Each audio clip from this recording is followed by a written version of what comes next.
At a packed cultural summit in Washington, D.C., Congresswoman Jasmine Crockett confronts Kanye West live on stage over his explosive claims of ancestral identity and divine inheritance. He fights to defend his legacy with passion and star power. But just minutes later, Jasmine calmly unveils 3 government-sealed DNA reports that shatter his narrative and paralyze the crowd. The room turns to stone. Kanye grips the mic with trembling hands. The myth collapses, and when the world sees the proof, do they still believe in the man, or only the myth he sold them? Stay with us. This is a story worth every second of your time. Under the stone vaults of the United States Capitol, something unusual was happening. This wasn't just another budget hearing or political grandstanding session. This was a special inquiry called by Congresswoman Jasmine Crockett herself on one explosive theme: how religion and ancestral identity were being used to shape public policy, sway cultural opinion, and silence critics. At the center of the controversy stood one man who needed no introduction: Kanye West.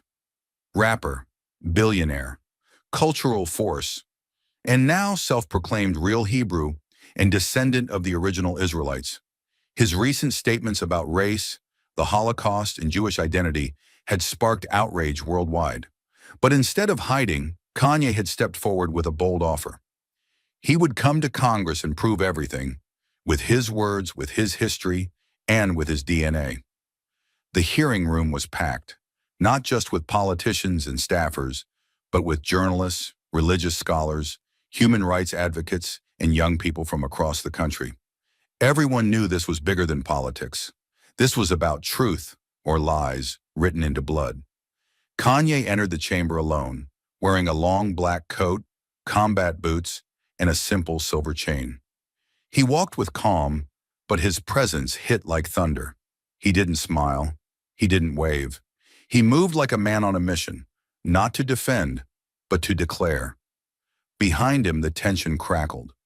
Was this man a prophet of truth or a master of manipulation? No one could say. But one thing was certain: he had come to prove he was chosen. And Jasmine Crockett?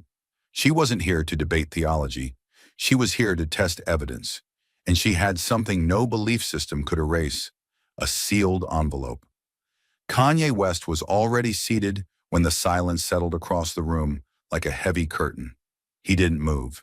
He didn't blink. But no one could ignore him.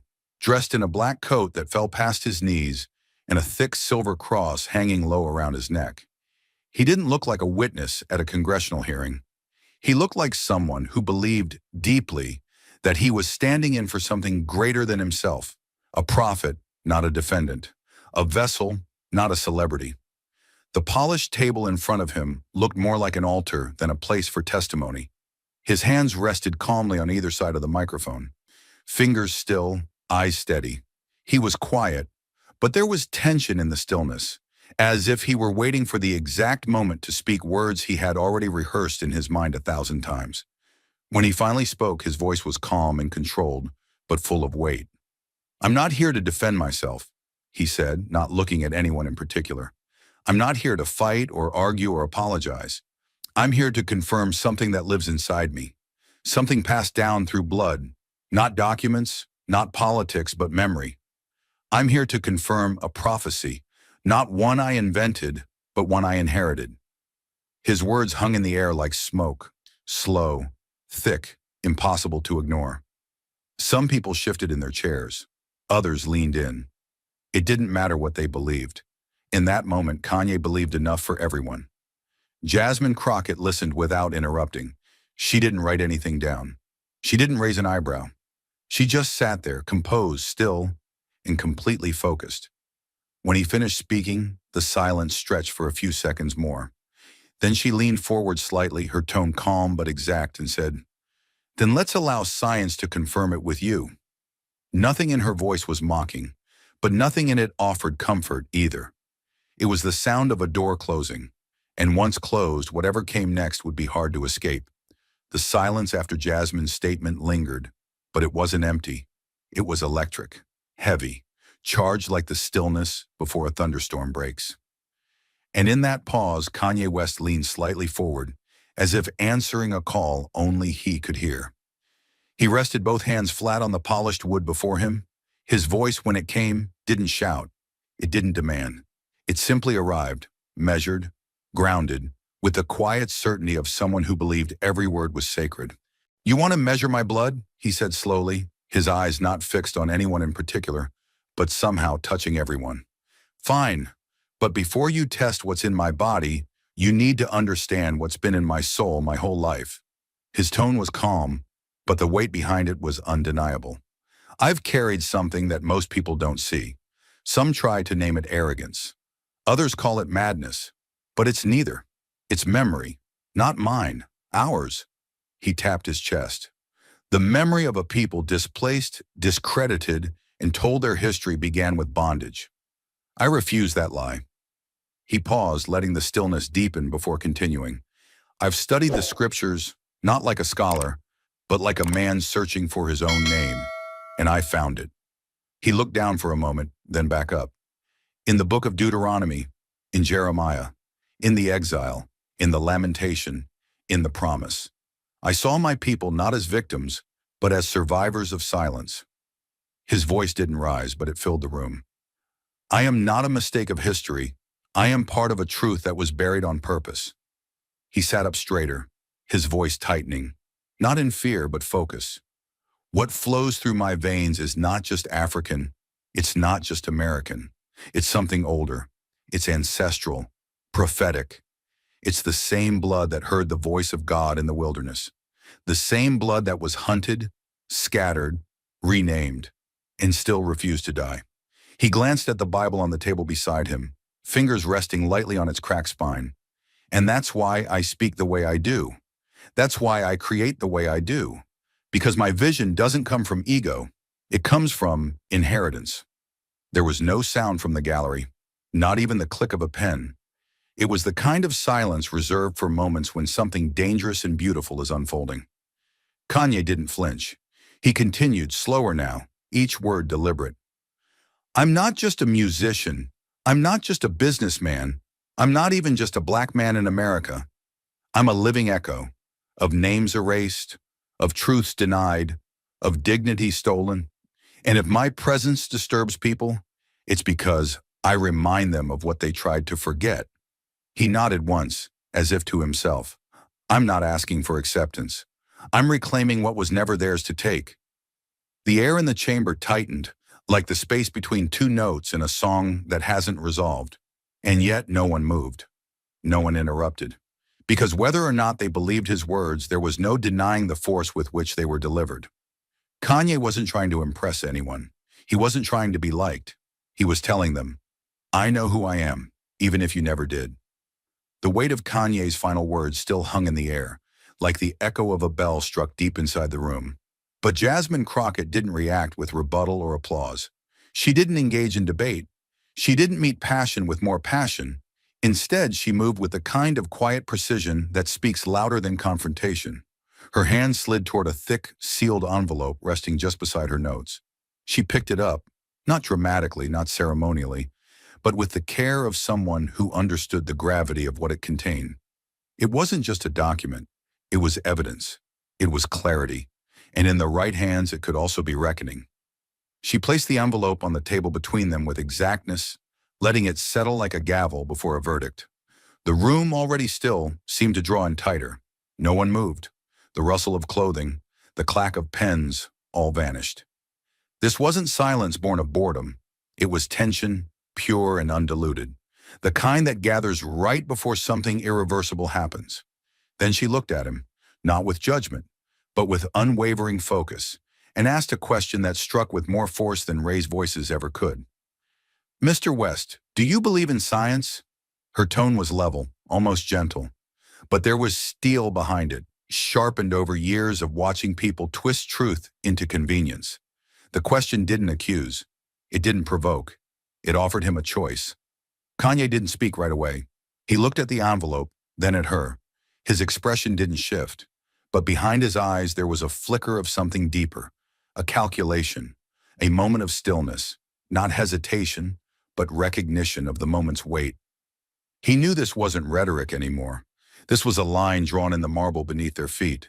Jasmine's voice came again, just as steady. If the contents of this envelope contradict what you've said today, if they challenge the heritage you've claimed, will you acknowledge it? Publicly? The question didn't come with force. It came with clarity. With the precision of someone who knew that true accountability wasn't loud. It was quiet, inescapable, and undeniable. The room didn't shift. It clenched. Kanye leaned forward slightly, resting both hands on the table. His fingers pressed lightly against the surface, the muscles in his jaw tightening for just a second. But when he spoke, his voice was calm, clearer than it had been all day. "If it's the truth," he said, "then it's not my enemy." He nodded once, slowly. "I came here because I believed I had truth in me. If what's in that envelope says otherwise, then I'll face it." He didn't raise his voice. He didn't need to. Because in that moment, he wasn't Kanye West the icon, or the controversy, or the headline. He was a man, confronted not by an opponent, but by truth itself. And across from him, Jasmine Crockett said nothing more. Because for now, the envelope would speak next. There was no applause. No one moved. The air between Jasmine and Kanye stayed tight, like a rope pulled to its breaking point. She let the silence breathe for a moment longer, then calmly reached for a deep red folder beside her. She opened it slowly, carefully, as if handling something powerful. "Let's take a closer look at what kind of truth has been funded," she said, her voice cool, steady. She pulled out a thick document covered in numbers, names, and bank stamps. It had the seal of the U.S. Treasury printed at the top. "These are official financial records," she said. "We got them through a subpoena. They show that a private company linked to the Yeezy Foundation sent money to 3 genetic research labs between 2021 and 2024. She didn't raise her voice.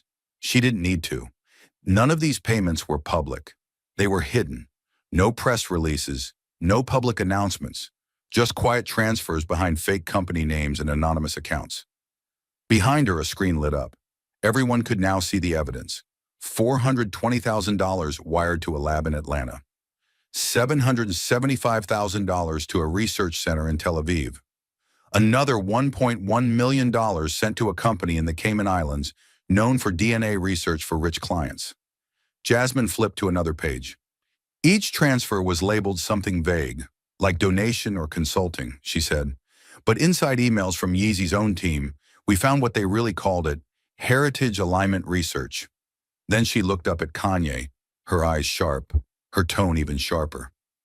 "Tell me, Mr. West, what exactly were you trying to align?" Kanye didn't say a word. He didn't flinch, but the calm on his face looked harder to hold. The room remained frozen. This wasn't drama. It was pressure.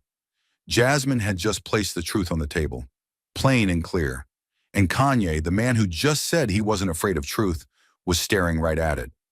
Jasmine wasn't yelling. She wasn't attacking. She was just uncovering the facts, one careful step at a time. And now everyone saw them. The truth didn't have to shout. It only had to be uncovered. The numbers alone had rattled the room, but Jasmine wasn't finished. The financial trail had told one story, but the documents that followed were about to tell another. She reached back into the red folder and withdrew a slim, stapled contract, slightly creased at the edges. She held it up just long enough for the cameras to focus, then placed it flat on the table, turning the front page to face Kanye. "This," she said, her voice lower now, more focused, "is a private service agreement between a Georgia-based DNA analysis lab and an entity registered under one of Yeezy Foundation's shell subsidiaries."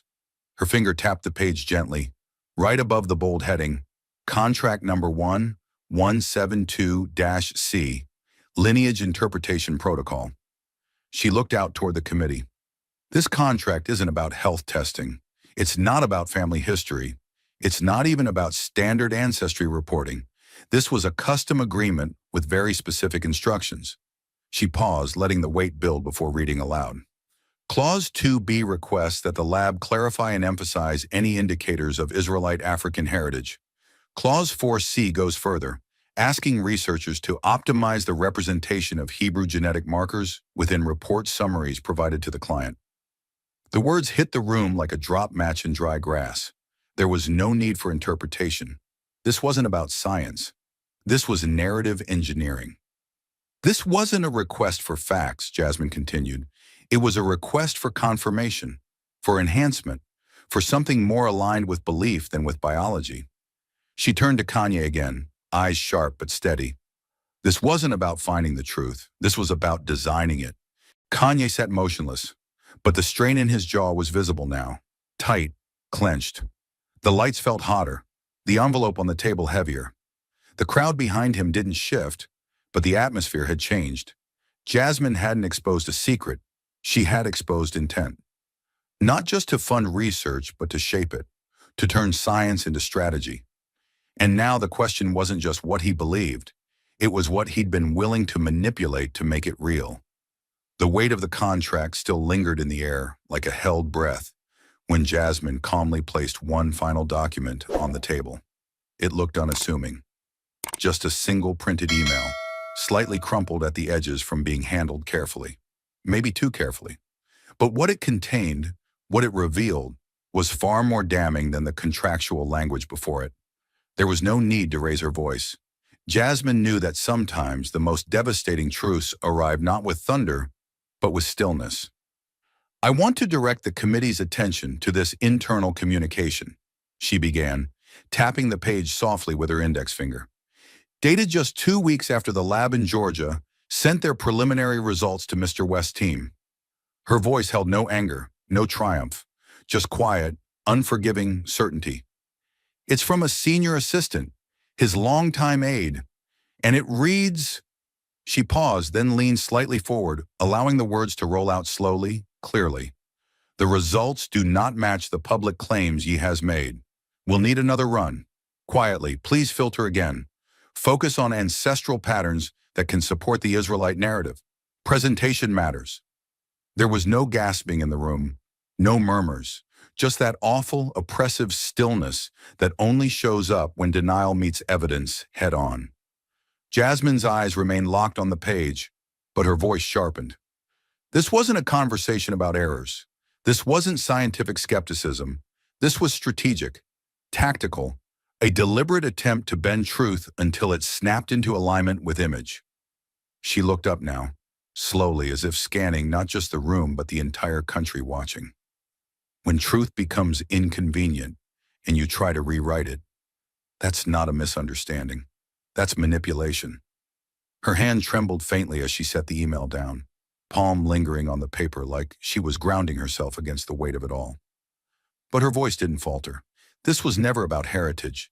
It was about power, about branding belief as fact and hoping no one would check the receipts. Then one beat of silence and another.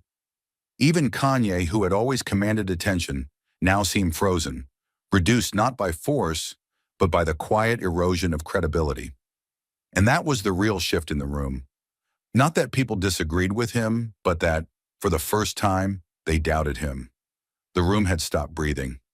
After the reading of the internal email, after the document bearing his signature was gently slid across the polished desk, there was only the faint hum of the ceiling lights and the invisible tension that pulled every shoulder tight.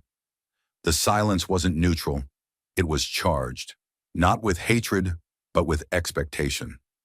Everyone was waiting to see how Kanye West, artist, mogul, self-proclaimed prophet, would respond now that the paper trail had caught up to his proclamations. Kanye's jaw clenched first, his fingers curled slightly, knuckles pale against the table. His eyes, which had once roamed freely over the room like he owned the air inside it, now locked squarely on Jasmine Crockett. And when he finally spoke, the words didn't come out confused. They came out accusatory, like someone being robbed of something intangible. So what is it you're trying to say, he snapped, each syllable striking like flint. You think I bought this? That I went out and purchased my own history? He leaned forward, almost daring her to flinch. You saying I'm some kind of, manufactured product? A lie dressed up in a crucifix and legacy? His voice rose with every question, like each one was a blow thrown into the void, looking for something solid to hit. Is that it? You want to humiliate me in front of the whole damn country by saying my identity's fake? His hand hovered over the document, but didn't touch it. Around him, the room shifted. Some leaned back, some leaned forward, but all held their breath. It wasn't just about the facts anymore. It was about the tone, the thunder in his voice, the tremor in the ground beneath his words. Jasmine, by contrast, didn't move. Not a flicker of emotion passed over her face. No trace of anger or victory or even satisfaction. Only stillness, like water that refused to ripple. When she finally spoke, her tone was almost too calm, as if that was the sharpest blade of all. "I'm not here to humiliate you, Mr. West," she said, not raising her voice even a fraction. "And I'm not here to define your identity. That's not my place." She paused, letting the words sink in like stones dropped into deep water. "But what I am doing is showing you exactly what you approved, what you funded, what your team requested in writing." She gently tapped the paper again. "That signature isn't mine. That lab wasn't chosen by me. And the phrase, 'optimize Hebrew markers for public release,' that came from someone representing you." Kanye stared at her, but this time there was hesitation in his glare, a shadow of something that hadn't been there before. Doubt, not in her, but in the room, in the framing, in how this all looked now that it wasn't abstract anymore. Now that it was printed in black and white, Jasmine continued steady as ever. "I don't need to accuse you of anything, Mr. West, because the facts already speak, loud enough that I don't have to." For the first time, Kanye sat back slightly, not collapsing, not conceding, but processing. And that's when the emotional blow truly landed. Not in her words, but in the absence of drama. She hadn't mocked him. She hadn't raised her voice. She hadn't twisted the knife. She just opened a door and made the whole nation look inside with her. And just when it seemed the weight of silence might swallow the room whole, Jasmine moved again, slow, deliberate, not to retaliate, but to reveal. From the folds of her leather binder, Jasmine withdrew 3 sealed documents, each one thick, stamped, and bordered with the unmistakable red and gold crest of a federal agency. She laid them out in front of her like cards at the end of a game. The first bore the insignia of the National Genomics Council, the second from the Department of Forensic Integrity, the third marked confidential by the U.S. Office of Scientific Oversight. Her fingers didn't tremble. Her voice didn't waver. "These," she said, letting her words cut through the tension like a wire through ice, "are from 3 independent laboratories. None were contacted by my office. None knew each other's findings. And all 3, without communication or collaboration, reached the exact same conclusion." She paused, 1 beat, 2, then added, "And each bears a federal seal, which means tampering isn't just unlikely, it's a felony." The sound of her words didn't echo, but the impact was thunderous.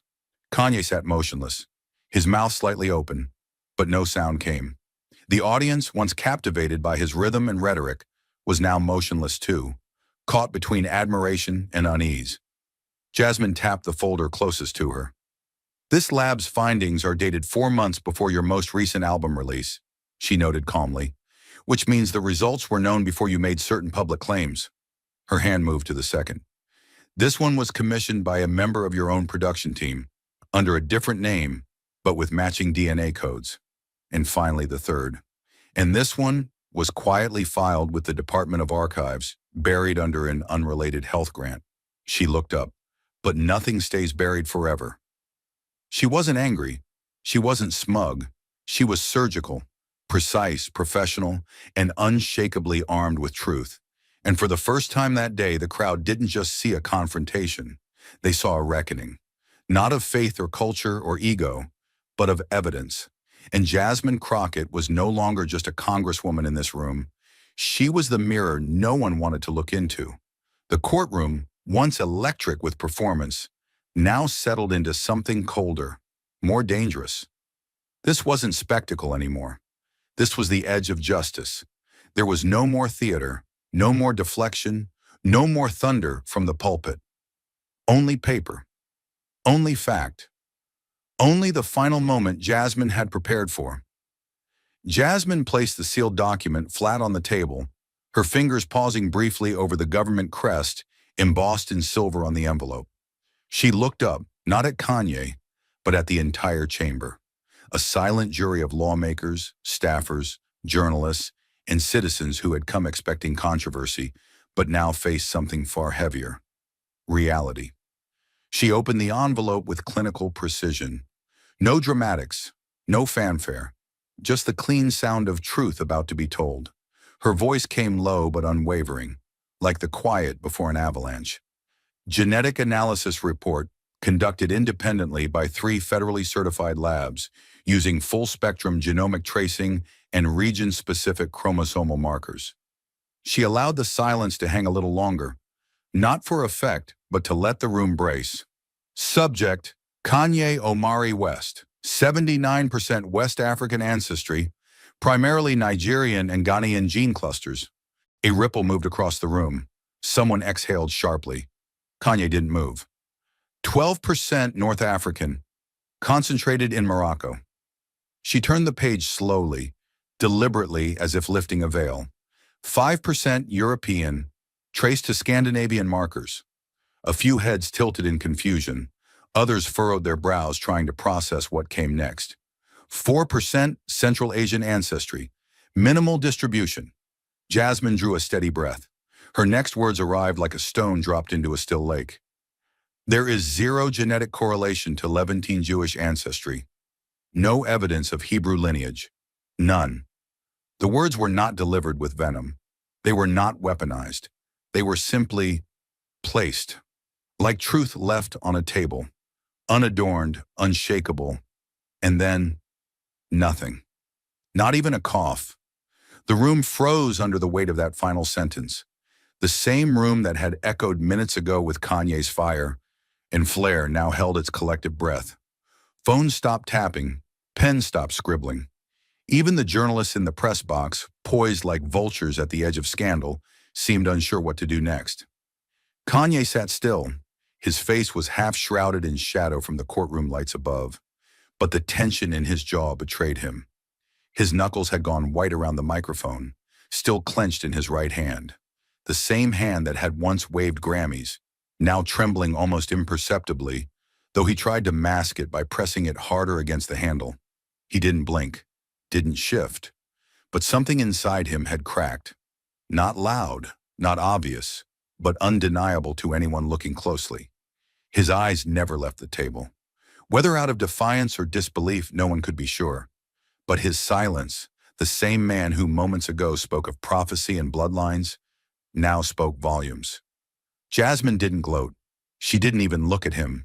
Her eyes remained fixed on the report, her posture dignified, calm, unshaken. If there was emotion in her chest, she buried it deep. This wasn't about revenge. It wasn't even about being right. It was about accountability. Not for ego, but for fact. Not for applause, but for clarity. The murmurs started slowly. A chair creaked. Someone shifted their weight. Eyes darted from Kanye to Jasmine and back again, searching for meaning in the aftermath. In the back row, a woman covered her mouth. A staffer lowered his iPad slowly, forgetting to stop the recording. It felt like the end of something ancient. Not a battle, but a belief. The stillness lasted another 10 seconds, but it felt like hours. And in that time, everything changed. And just when the silence was beginning to solidify, thick, suffocating, almost holy in its stillness, Kanye's chair screeched backward like a blade against steel. The sudden movement startled even the most stoic staffers. He rose to his feet, not as an icon, not as a musician, not even as a man under scrutiny, but as a wounded zealot staring down the ruins of his own mythology. His hands slammed the table. "No!" he thundered, his voice hoarse with disbelief and pride. This cannot be real." The report still lay open before him, each line of genetic percentages like a nail hammered into the altar he had built for himself. He pointed to it as if it were a personal insult carved into parchment. "You want me to bow to a piece of paper? You think this invalidates me?" His voice cracked, not from weakness, but from an overwhelming mixture of rage, confusion, and the creeping horror of exposure. "I don't need DNA to validate the fire that burns in my chest." He turned toward Jasmine, not with hatred, but with something stranger. Betrayal. You don't get it, do you? You've built your house on laws. I built mine on revelation. That's why I see what you can't. His breath was shallow now, shoulders rising and falling, his body trembling from the sheer effort of containing everything unraveling inside him. Blood doesn't say everything. It doesn't carry prophecy. My music, my voice, my vision, those weren't born in a lab. He began to pace, his long coat flaring with every step, the crucifix around his neck swinging like a pendulum out of rhythm. You think I'm a fraud? He asked no one in particular, or maybe everyone. Then you've never understood what it means to be chosen, marked, not by genes, but by burden. He faced the audience now, eyes scanning the room, looking for something to anchor to. But there was only silence. Dead, unblinking, suffocating silence. And then, quieter now, with a voice edged in steel and sorrow, he declared, I know who I am, even if the world forgets, even if the data disagrees. The silence in the room now felt like pressure, thick, almost physical.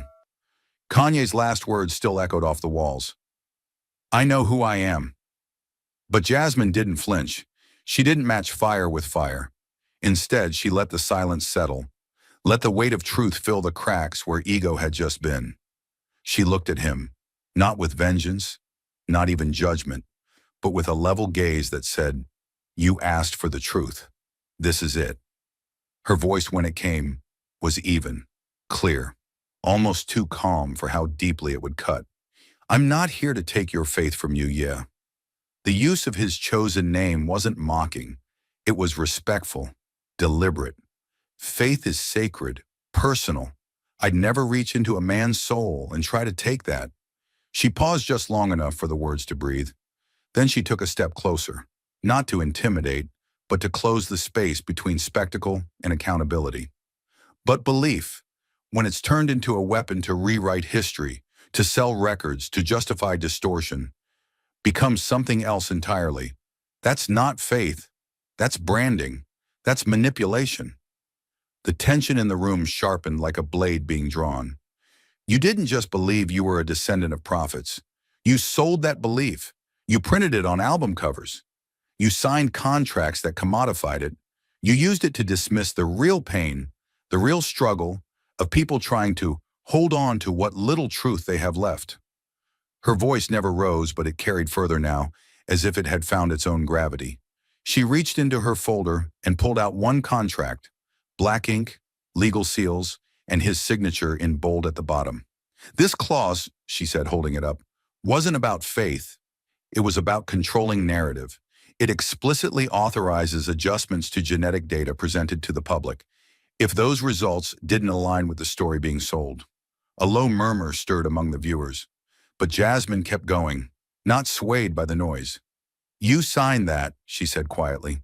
You approved the language. You made truth optional. Then she stepped back, letting the paper speak as loudly as her words. No one is banning your belief, but when belief gets repackaged into a product that contradicts verified evidence, affects public understanding, and manipulates culture, it becomes propaganda. She let the word hang in the air like smoke from a fire someone pretended wasn't burning. And then, in a voice that was both fierce and devastatingly calm, she delivered the line that would echo far beyond that room. Faith, she said, looking directly into his eyes, doesn't need a lie to survive. And while the room remained breathless in the aftermath of Jasmine's final words, the outside world was already catching fire, not with chaos, but with clarity. The moment the live stream ended, the digital world exploded. Within seconds, the clip of Jasmine locking eyes with Kanye and saying, "Faith doesn't need a lie to survive," hit every major platform.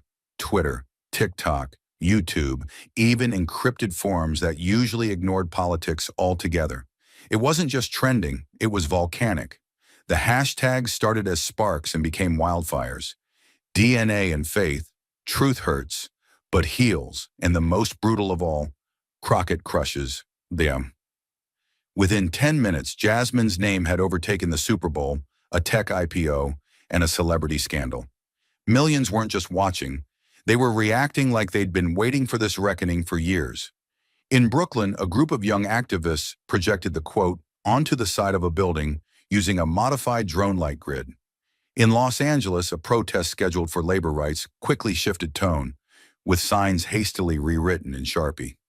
Truth myth, faith can't be bought, and we stand with Crockett. Even high school classrooms across the country halted their lessons mid-period, teachers pausing to discuss the deeper implications of identity, culture, and accountability. This wasn't a viral moment. This was a cultural earthquake. Underneath a post by CNN summarizing the DNA findings, the comment section read like a battlefield. Some defended Kanye, calling the test a trap.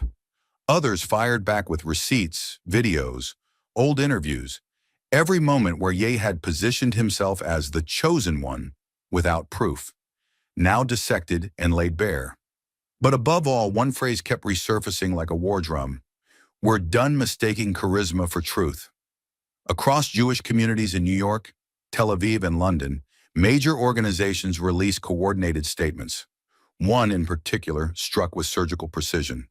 The American Jewish Ethical Alliance wrote, "This is not a moment of humiliation. This is a moment of closure. We've seen our heritage repurposed, romanticized, and rebranded for commercial benefit. Today, with humility and clarity, we say, the era of sacred distortion ends now." Their final line trended on its own. No more borrowed bloodlines. Media outlets scrambled to respond. MSNBC ran an emergency panel. Fox News tried to spin the moment as a political takedown, but even their own anchors struggled to ignore the irrefutable evidence. The DNA report, verified by 3 independent, government-sealed labs, was posted in full on the Department of Public Records official site. There was no hiding from it. No lawyer, no crisis manager, no studio edit could soften it. It was truth, raw and unfiltered, moving at the speed of light. Jasmine, meanwhile, hadn't posted a word. Not a single tweet, not a press release, not even a photo. And that silence made the noise louder. People began stitching together video clips of her confrontation with Kanye, pairing them with gospel music, orchestral tension scores, even lo-fi hip-hop beats. One version, edited like a movie trailer, racked up over 12 million views in under an hour. The caption read simply, "When facts speak, the ego bleeds." In Chicago, a local news station interviewed a 76-year-old black pastor who held up his Bible and said, "She didn't attack belief. She defended it from being hijacked." His words echoed across social feeds with thousands commenting, "That's the whole point." College professors began updating syllabi. Journalists retracted op-eds they'd once written in praise of Kanye's spiritual awakening. And for the first time in years, the narrative had shifted, not through outrage, but through evidence. Some communities in the music industry didn't know how to respond. Longtime collaborators of Ye went dark, unsure whether to defend, denounce, or disappear. Record labels quietly pulled marketing campaigns tied to his latest Hebrew origin merch line. One insider leaked a memo stating, "All Hebrew branding on future products is suspended until further legal review." It wasn't cancel culture, it was cultural self-correction. Slow, awkward, but inevitable. Meanwhile, social media began turning its lens on something far deeper, the systems that enabled this myth in the first place. Who greenlit the documentaries? Who funded the stage shows with religious iconography? Who ignored the warnings when scholars called out his claims as pseudo-history years ago? Hashtag number industry built.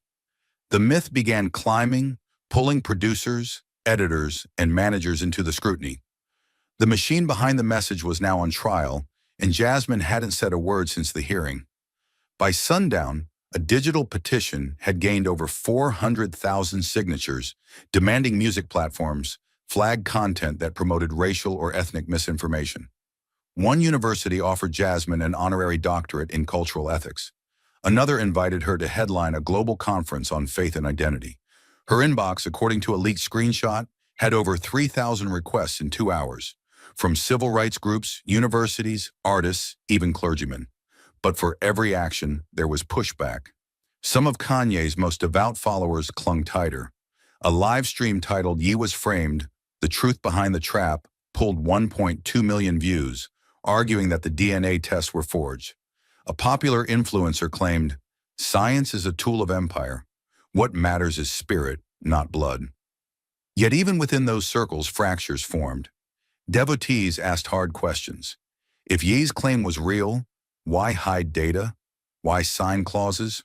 Why adjust results? The myth had been wounded, not by mockery, but by the one thing it couldn't absorb: verified, unshakable truth. And in the eye of the storm, Jasmine remained silent. No interviews, no rebuttals, no victory lap. That silence only amplified her credibility. She didn't fight with noise. She fought with documents, dates, and discipline. She didn't humiliate him. He did that to himself by building a podium out of paper and pretending it was stone. At 11:42 p.m., a user posted a simple image on X, formerly Twitter. A photo of Jasmine's still face during the hearing, with these words in white block font: "The truth doesn't scream, it stands." By midnight, it had been shared over 10 million times. But just when the digital world thought it had processed the shock, the media reignited the fire with a comparison too sharp to ignore. A name whispered like a warning: Rachel Dolezal. It started subtly, buried halfway down an article in The Atlantic. A line noting that Kanye West's DNA scandal bore unmistakable echoes of Dolezal's deception.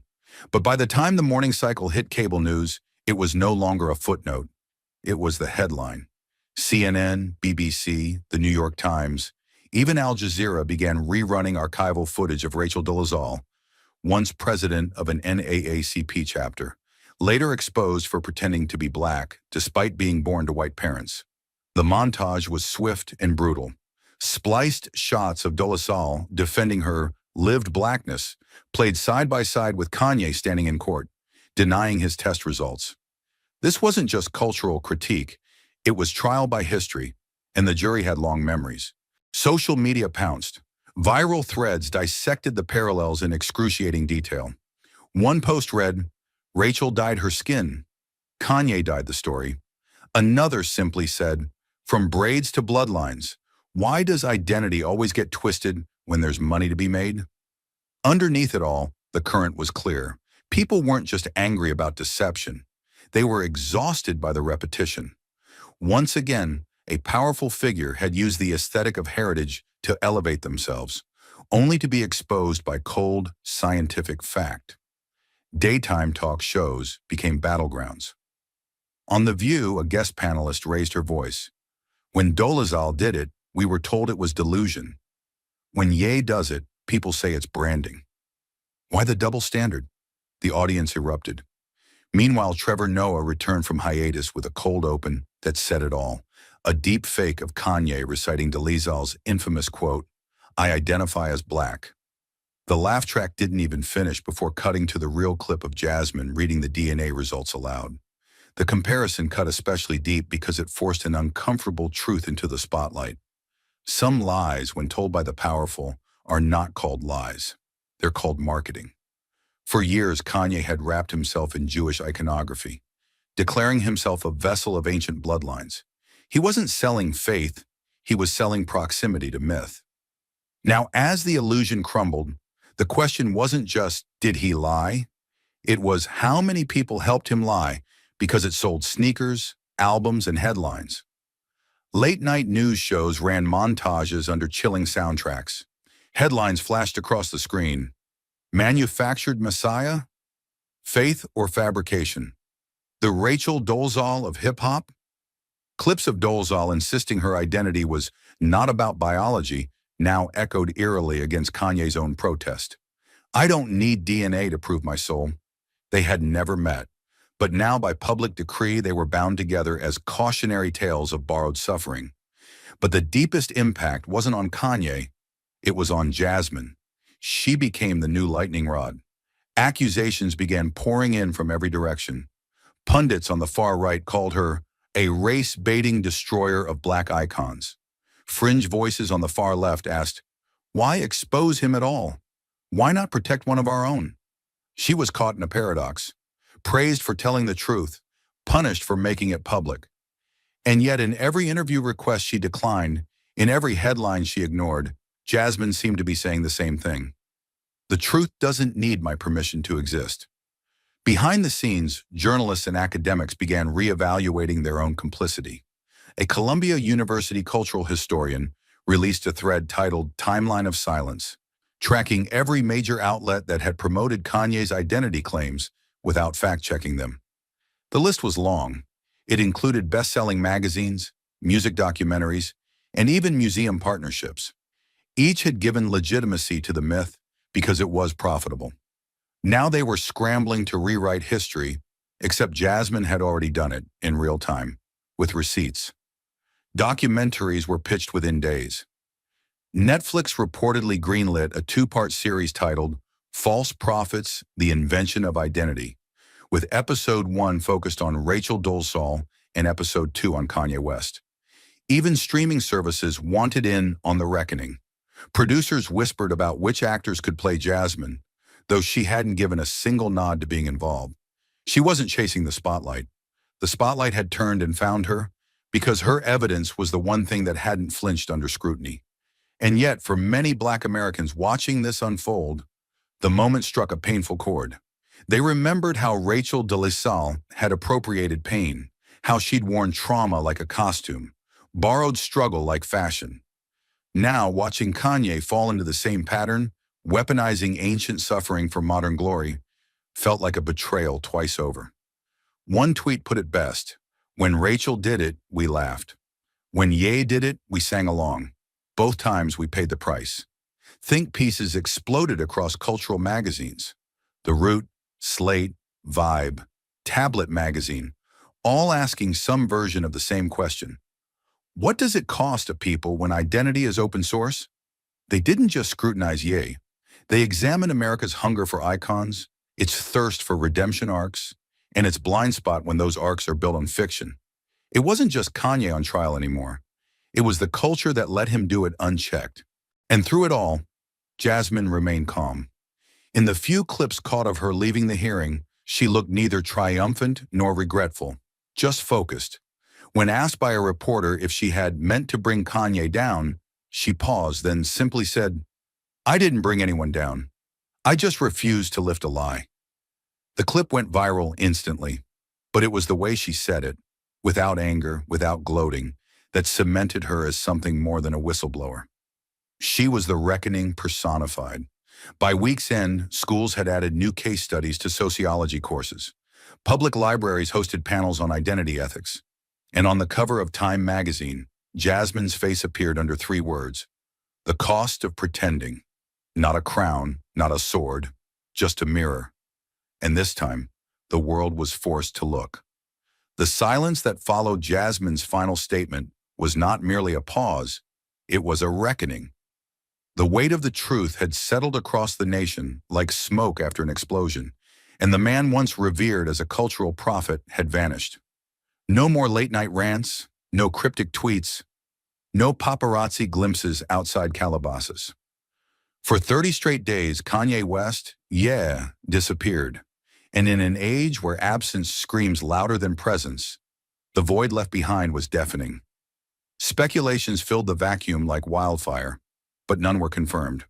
Those who once defended him fell quiet. Even his inner circle offered no updates, no PR cover, no deflection.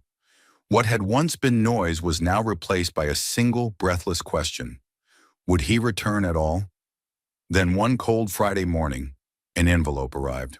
No logo, no fanfare. Just a hand-delivered sheet of paper, creased, slightly smudged, and written in unmistakable ink.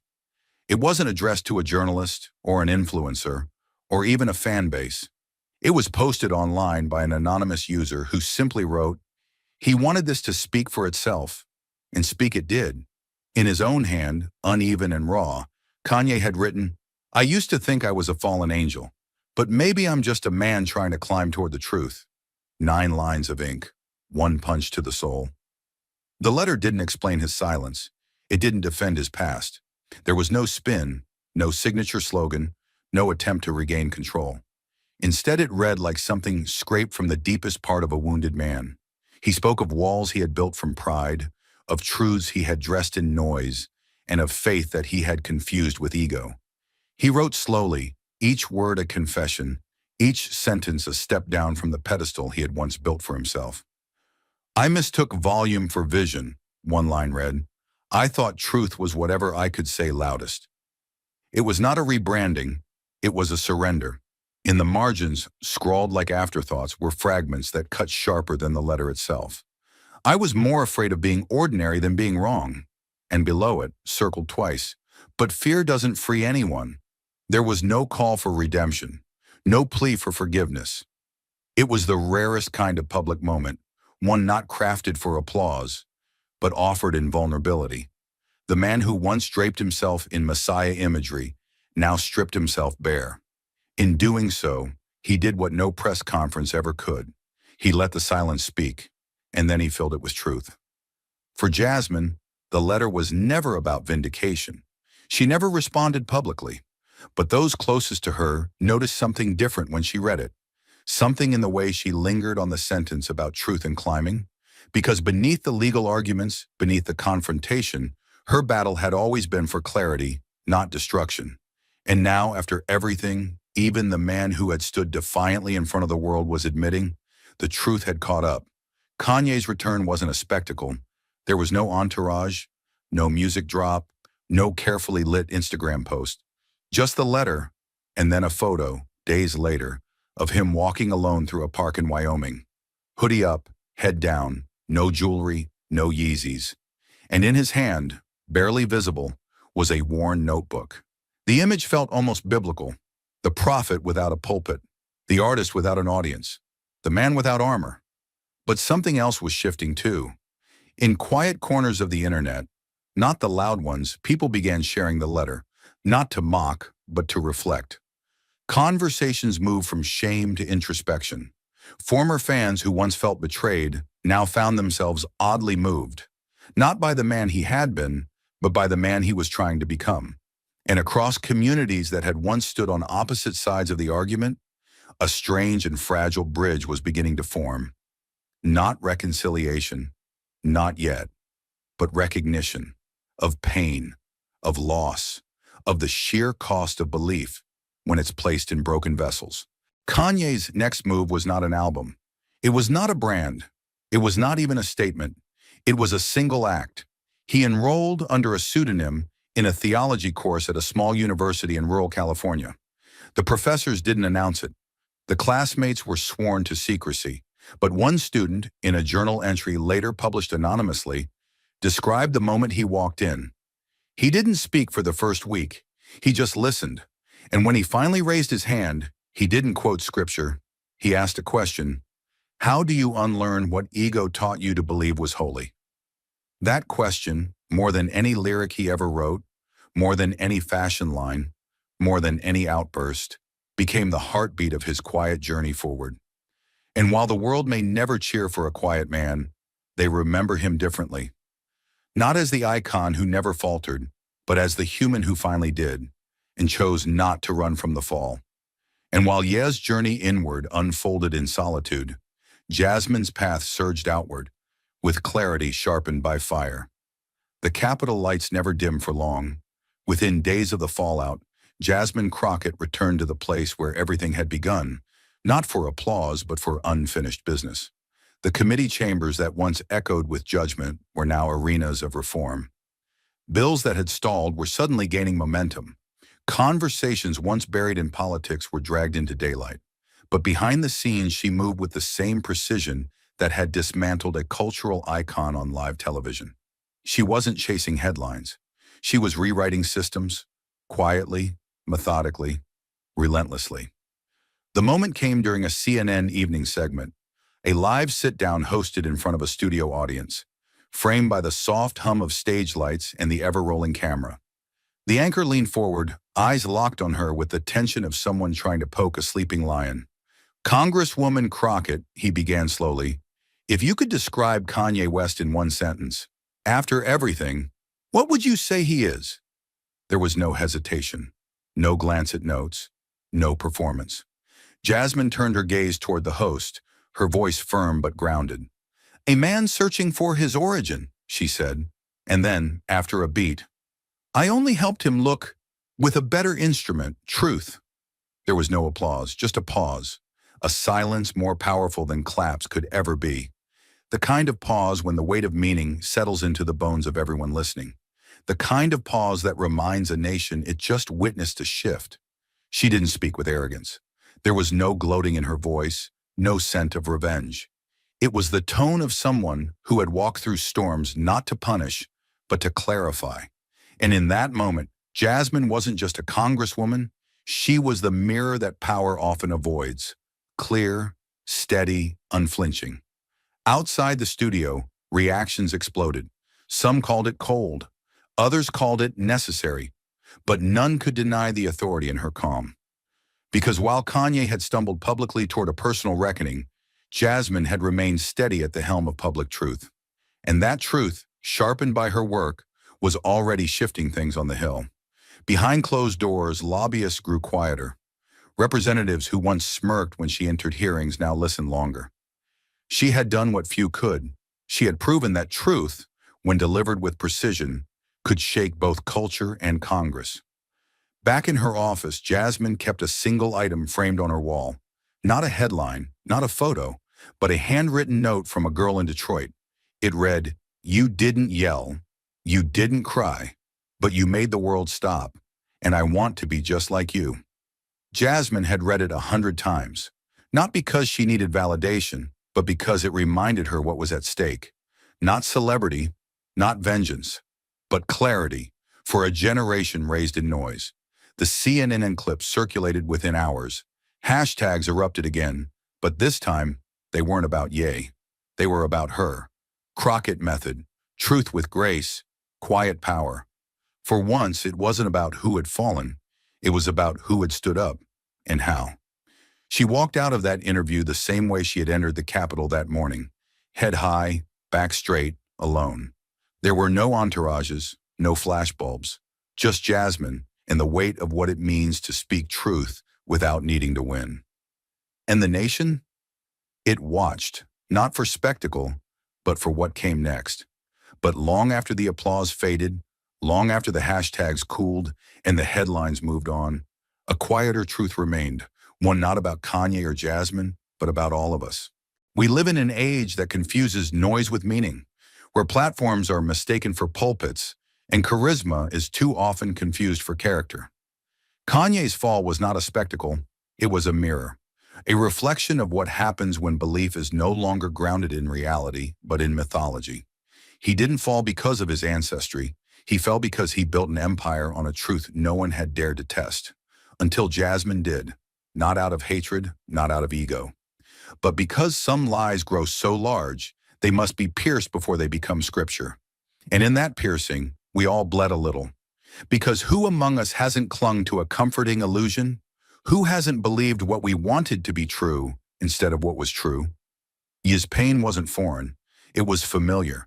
It was the ache of realizing that your identity can't be manufactured and your worth can't be inherited. It must be earned through clarity, humility, and the courage to face yourself in the rawest light. Jasmine never mocked his journey. She illuminated it. And in doing so, she taught a nation something we keep forgetting, that truth is not the enemy of faith. Truth is its foundation. You cannot build belief on denial. You cannot defend your soul with a forged script. You cannot ask the world to trust you if you are unwilling to confront yourself. The lesson wasn't just for Kanye. It was for the millions watching who saw a man stripped of illusion and a woman who didn't flinch. The courage wasn't in the confrontation. It was in the restraint. Jasmine could have humiliated him. She didn't. She could have shouted. She whispered. Because real strength doesn't need volume. It needs vision. And in a time of loud lies, quiet truth is the sharpest blade. But the deeper message, the one that cut across politics, fame, and legacy, was this: identity is sacred. And when you borrow a story that is not yours, you risk silencing those who truly lived it. For centuries, the Jewish people have fought to preserve their lineage, their language, their land. And when someone with power attempts to co-opt that suffering for spectacle, it does more than mislead. It desecrates. Jasmine stood not just as a congresswoman, not just as a black woman, but as a protector of that sacred line between honoring heritage and hijacking it.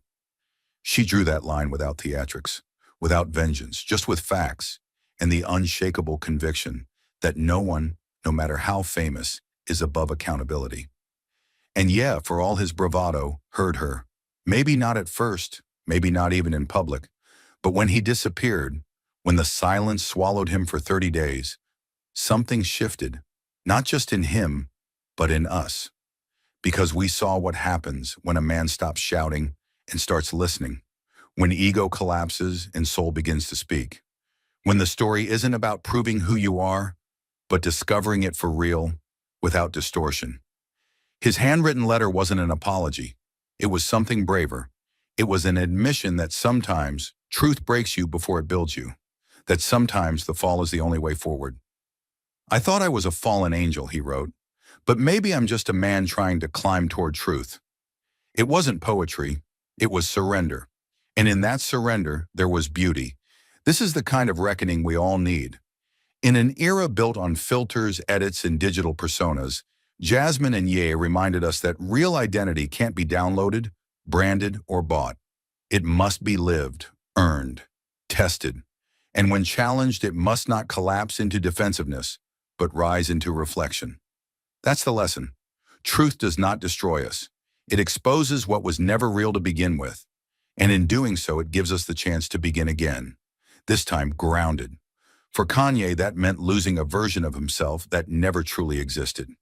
For Jasmine, it meant risking backlash for standing firm. For the rest of us, it meant realizing that sometimes the bravest thing you can do isn't to believe, but to question, to pause, to ask, is what I claim about myself rooted in experience or just desire? There is no shame in seeking, only in pretending. His journey wasn't shameful, it was human. The tragedy would have been if no one had ever dared to tell him the truth. But someone did. And in that moment, we all saw what justice looks like. Not as punishment, but as clarity. Because justice isn't always a gavel or a verdict. Sometimes it's a mirror held steady in the face of power. And sometimes the bravest act isn't confronting another. It's confronting the lie we tell ourselves. But reflection alone is not enough. The truth revealed on that stage, by Jasmine, through Kanye for all of us, wasn't meant to end in silence. It was meant to stir something deeper, the need to act, to demand more, to become the generation that refuses to let illusion pass as identity or silence pass as peace. This is not just about one celebrity, one courtroom, or one confrontation. It's about what we allow to be sold to us as truth.